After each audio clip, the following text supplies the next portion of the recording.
Buying a new guitar can be pretty overwhelming since there's so many options out there. So today I thought it'd be fun to tell you a story about how and why I bought this beautiful Ibanez guitar. I'll give you a rundown of the features, show you how it sounds, and if you stick around, I'll let you know how I managed to save myself about $300. This 7-string guitar features a monorail bridge, bare knuckle aftermath pickups, a coil tap switch, Goto locking tuners, a 26.5-inch scale Nitro Wizard neck, luminescent side dots and Ibanez logo on the headstock, strap locks, and of course the finish simply looks amazing. So before we go any further, let's take a quick listen to what it sounds like.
So the main reason I was even looking at buying a new guitar is because I currently play in a band that uses exclusively 7-string guitars, and at the time I did already own 2 of them, but wasn't really happy with either one.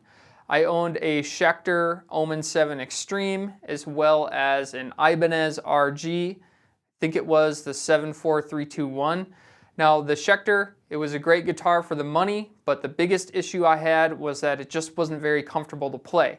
It had this really bad neck dive issue, so I was constantly fighting to bring the neck up, and it was just distracting and uncomfortable to play. The Ibanez did not have the neck dive issue, but it had some uneven frets, so I would get a lot of buzzing depending on where I was on the neck. I did consider having the Ibanez repaired and maybe even having some upgrades on it, but at this point I wasn't even sure if it had the scale length that I wanted. The Schecter had a 26.5-inch scale while the Ibanez had a shorter 25.5. Now if you're unfamiliar with scale length, basically the longer you get, the wider the spacing is between each fret. Now with that there's some trade-offs. With a longer scale length, it's going to make playing higher up on the neck a little bit easier because your fingers have more room to move, but then you do have to stretch a little bit further if you're lower on the neck. Also, with a longer scale length, you get added string tension, which is nice because you can get your action a little bit lower with less fret buzz, and also it really does feel different on your picking hand. So what I did was I set up both my guitars in the same tuning, drop A, with the same exact strings. I just played both guitars back and forth for a couple weeks, and I determined at the end of it that I really did prefer the 26.5-inch scale. So with that in mind, I knew that I wanted a guitar with no neck dive, a 26.5-inch scale, and also a fixed bridge. I don't really use a whammy bar, and I really just want to keep things simple. Even though at this point I had a rough idea of the guitar I was looking for, I still didn't actually have any money for a new guitar. So I brought the Ibanez over to Music-Around, sold it for a couple $100, which I was pretty happy about because I think when I bought it, I paid $230 for it and I played on it for like a year. Now the Schecter, that was a totally different story. I had paid like $550 for that guitar. I bring it to Guitar Center, they look at it and they offered me $100. So I brought it over to Musical Round, they offered me $200. So I thought about it a bit and decided to just try to sell it myself. Took some nice pictures, posted it on Facebook Marketplace, and I ended up selling it for $400. So I was pretty happy with that. Now, quick side note, when I was selling it on Marketplace, I had set up a time to meet up with this guy who wanted to buy the guitar, and at the last minute he messaged me and he's like, hey man, I'm sorry, I just don't have the money for it, I'm gonna have to hold off. But what he didn't know was that his wife was also messaging me about the guitar because she knew he wanted it. So she came over, bought the guitar for him for his birthday, surprised him. She was like sending me pictures of him opening it and he was super happy.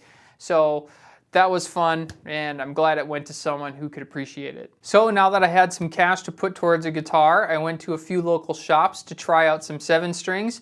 And of course, the only thing I could find in stock with the 26.5-inch scale was the Schecter Omen 7 Extreme. I started looking online at the Ibanez RGD line because I already knew that I liked the feel of an Ibanez neck, and a friend of mine actually owned an RGD and assured me that there was no issue with neck dive. I did find some used RGDs for under $1,000, but of course, you know, I start looking at guitars and I start to think, well, if I save a little bit more money, I could probably get something with locking tuners and blah, blah, blah. So, of course, I start looking at this guitar, the RGD71ALPA, and it has everything that I wanted and then some. It just cost more money. The best deal I could find on a used one of these was probably $1,200 plus shipping, which wasn't that great of a deal considering I could get a brand new one for $1,400. I remembered that about a week before this, my local Guitar Center was doing this special promotion, 20% off anything new, online or in store. And of course, you know, I didn't know what I wanted yet, so I missed the sale. Not really expecting anything, I emailed Guitar Center customer service and just asked if they'd be willing to give me 20% off on this guitar, which would bring it down to $1,120, which is better than I could even find it for used. They emailed me back and said, no, we could give you $100 off and some free strings and a strap.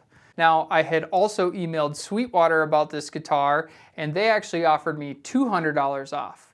So I emailed Guitar Center again and I said, hey, Sweetwater's actually willing to give me $200 off, but if you were willing to give me that 20% off, which I wanted in the beginning, I'd be willing to order the guitar today. Of course, you know, I wasn't really expecting them to agree because they had already said no once. But to my surprise, they said yes. They said they did not want to lose me as a customer and that they were willing to give me the 20% off. So, thank you, Guitar Center, for a great deal. Cost me about $30 to ship it, and a week later, it showed up at my door and it was new guitar day. I spent the first couple of days just putting the strings on that I wanted and did some other setup. I've been playing the guitar for about a month now and I absolutely love it. It feels great, it plays great, it sounds great. The only complaint that I have is that whoever installed the bridge pickup installed it very crooked. And at this point, I haven't decided if I really want to do anything about it, because in my mind, to fix that, you'd have to plug the holes, drill new holes, and I'm just not sure that going through all of that is really worth it. So let me know in the comments what you would do if this was your guitar. I hope you at least found today's video entertaining, if nothing else. So thank you so much for watching. Till next time.